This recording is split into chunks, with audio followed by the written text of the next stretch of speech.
Okay, for today's classes, remember we are having history, economics, geography classes on this channel.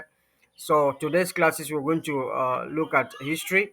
So we'll be looking at lesson 4, activities of Europeans, explorers, missionaries, traders, politicians, statesmen, soldiers on the rest of the African coast before colonialization.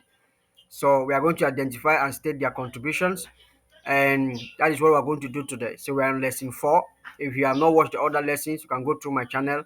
You will see them there. So we have economics, history, geography, and we have revisions for other subjects also. Now we are going to go right into it. Make sure you watch the teachings right to the end. The classes, have your pen and your book to take notes, or you come back to this class when you need the information. Now, the first thing we're going to look at, we are looking at activities of European explorers. Now, what are the activities of the European explorers? They sought to reveal the geography of unknown places, to chart uncharted territories and seas. Scientists often accompanied exploring expeditions on the volume. They journeyed to study the plants, animals, rocks, climates, and other aspects of new lands. Many explorers found new territory for their people to settle. So, European explorers, their main target and objective was to go into the places to be able to study the plants, they study the animals, they study the rocks, the climates, and they see if it's good for the people or for their people when they'll be coming for colonizing. Remember that we are studying before colonization. So the reason they went ahead, they sent the explorers for them to look at the place, if the place is fertile, if the ground is fertile, how is the climate, if the climate is harsh, so that was the main starting point of the European explorers. And who are the indigenes? Who are the people of the territory? If they are strong, if they are fighters. So all this was part of the package of the European explorers. So the European explorers actually came for that mission. Okay. Now the second one we're going to look at are the missionaries. What are the functions? What was that function as before colonialism? Well, it says typically missionaries spread the gospel while partnering with communities to meet a need. Their work may include starting Catholic education programs abroad or providing medical care. A missionary's tasks depend on where they are going and their specific skills.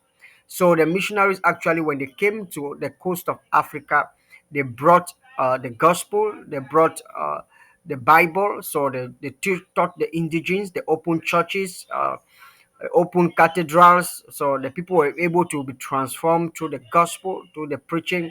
So that is one of the objective of missionaries, why they came. So they first send the explorers to see how the place is, if it's good for the people. So secondly, they send the missionaries that also came now to prepare the ground by the gospel, and also to be able to soften the people and make them understand some certain kind of concepts. Okay, so that is about the European missionaries. Their motive actually was to educate the people in the things of God, to be able to make them to turn away from idol worship and all the like. Now we are going to go to the third group of people, are the traders. So after the explorers have explored the place, missionaries have come to the gospel. Now the traders are now the next in target. So European traders were individuals or group who engaged in commerce between Europe and other parts of the world during historical periods such as the Age of Exploration. They sought resources, established colonies, and participated in various forms of trade. So the traders actually was to connect the African continent with the European continent through a commerce or through a ship or through a line that were able to have resources, gather resources from the African continent or that from the European continent to be able to make some exchanges. So they sought resources, and in their colonies, they established colonies, and participated in various forms of trade. Don't forget that because of this, that the slave trade also came into place We had the slave trade. So all have they are also traders actually. So they find all these canals, all these roads that will facilitate uh, colonialism. So we have talked about explorers, missionaries, and traders. So the next group of activities of European politicians.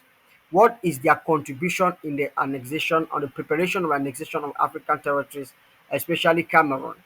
Now, activities of European politicians was quite simple, was to supervise the work and also mapped out territories. They worked hand in hand with their representatives on the African continent. So the politicians work hand in hand, they map out territories, they work hand in hand with their representatives. That means they send people to represent them. Let's take, for example, Zingraf of Germany.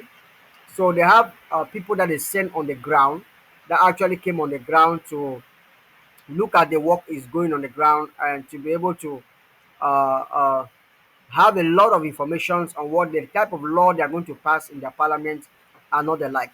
So they had representatives on the field and they actually work hand in hand with those people. Now, the next group of people before colonizing were soldiers. Warfare in pre-colonial African societies was ubiquitous. Most societies saw war as a means of territorial expansion and a source of power, while some saw it as a means of territorial defense from hostile neighbors. An important implication, an important implication of including these soldiers and a preview of migration history will be a revising of the 19th century European immigration history.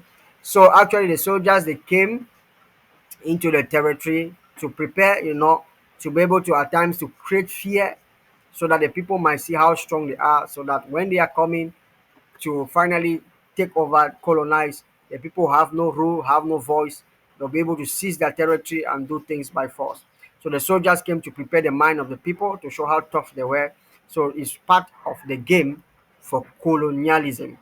So the last group of people we are going to see are the Europeans, activities of the European statesmen. What were their activities?